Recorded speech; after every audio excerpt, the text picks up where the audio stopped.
A year in normal time is like a decade in crypto, so it can be hard to remember what happened over the course of a year when it's past. And that's why I, Brady Dale, the author at Front Stage Exit, am here to give you the 11 biggest pieces of news over the course of 2025. This is, in fact, the definitive list. Scholars will look back at this list for the rest of history because they will know that this is the one to look at. And I have it for you here today, the 11 biggest pieces of news.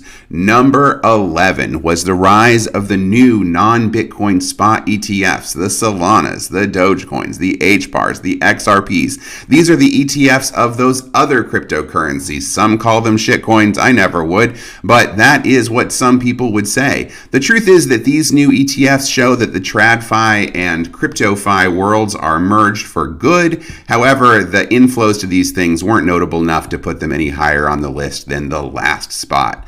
Number 10, Coinbase joining the S&P 500. That's right, Brian Armstrong's company is in the official top 500. This has a lot of important implications, including validation of the crypto world, but also notably the fact that this means that tons of indexes are just going to be on autopilot, buying coin on the reg from here on out. It showed a significant pop in the price of coin as we went into May, right after the announcement happened, but it's given back most of those gains now, and it's basically at the same price it was when it went on the S&P 500. Still, it is an important development, and we're all watching to see if the same thing happens for strategy sometime soon.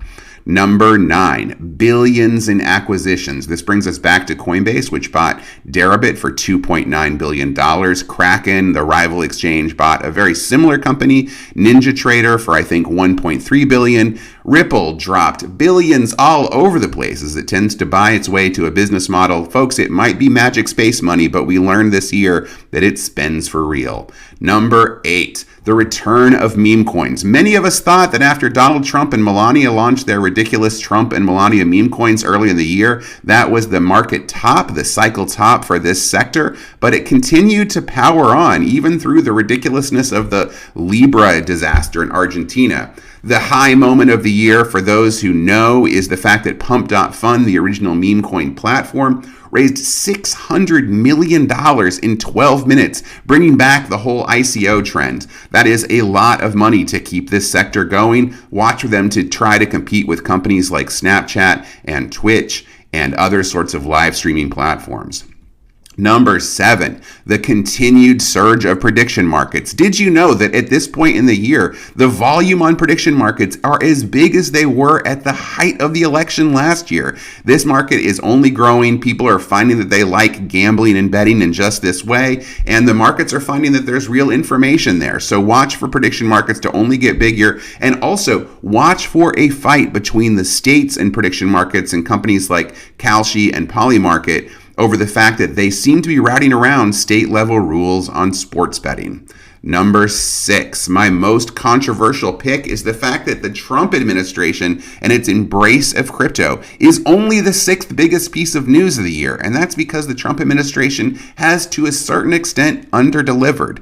We don't see them pushing for market structure reform anymore. We got the report in July, and that seemed to be the last real effort they were willing to make. We got the announcement of a strategic Bitcoin reserve, but we still don't know how much Bitcoin the U.S. government owns. We're still waiting to see more from the president. However, we do have our 5th biggest story, which is also a win for the Trump administration. The 5th biggest story is the appointment of Paul Atkins to lead the SEC early in the year, and then late in the year, the final nomination and confirmation of Michael Selig to lead the CFTC. I am arguing that this effectively, the fact that we have a Paul Atkins deputy now leading the CFTC, means we effectively have one financial regulator in the country, and that is probably the way it should have been. In fact, I suspect that the reason that Brian Quintenz, the initial nominee to lead the CFTC, didn't make it through is because leaders in the Trump administration realized it would be better to have someone closely aligned with Atkins leading the sister and smaller agency. Watch for big developments in crypto legislation in 2025. This is probably the single most important story to watch. Number 4, Digital asset treasury companies, mainstream media's favorite story of the last year. This is the way the crypto rich keep buying up existing companies that exist on the public market and completely pivoting to become nothing but holding companies for different sort of crypto assets. We saw this for everything from Bitcoin to Ethereum to XRP to lots of Solana. We saw it for Dogecoin. We saw it for other companies whose names I don't even remember, IP, whatever the heck that is, the Story Protocol, I don't know. They acquired $42 billion worth of crypto, which is nothing to sneeze at, but it also wasn't enough to really move prices that significantly.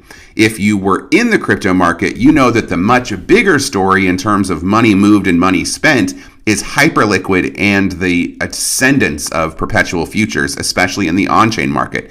In fact, we got to see some importance, what's important about having on-chain exchanges in October, when there was the massive deleveraging event, multiple billions of dollars suddenly eradicated, and we all learned about auto deleveraging. And we also could see how it really worked in a transparent way because so much trading in perps at that time was happening on Hyperliquid. Now the competitors are coming for it. Lighter just announced its new token today. CZ has Aster. Watch for people to continue to battle to be the premier space for perpetual futures on chain, but Hyperliquid is in the pole position.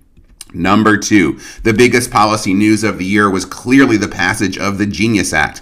Now in the United States, we actually have official rules for issuing stablecoins and using them. It is a powerful development. This is the one big success of the Trump administration, and it will matter for years and years to come. And the final biggest story of 2025 is clearly the fact that Bitcoin hit its final all-time high in November, exactly as the 4-year cycle would have predicted. This is crazy, folks. Every single indication suggests that the world has changed. We have BlackRock loving Bitcoin now. Institutions are buying in. Universities are buying in.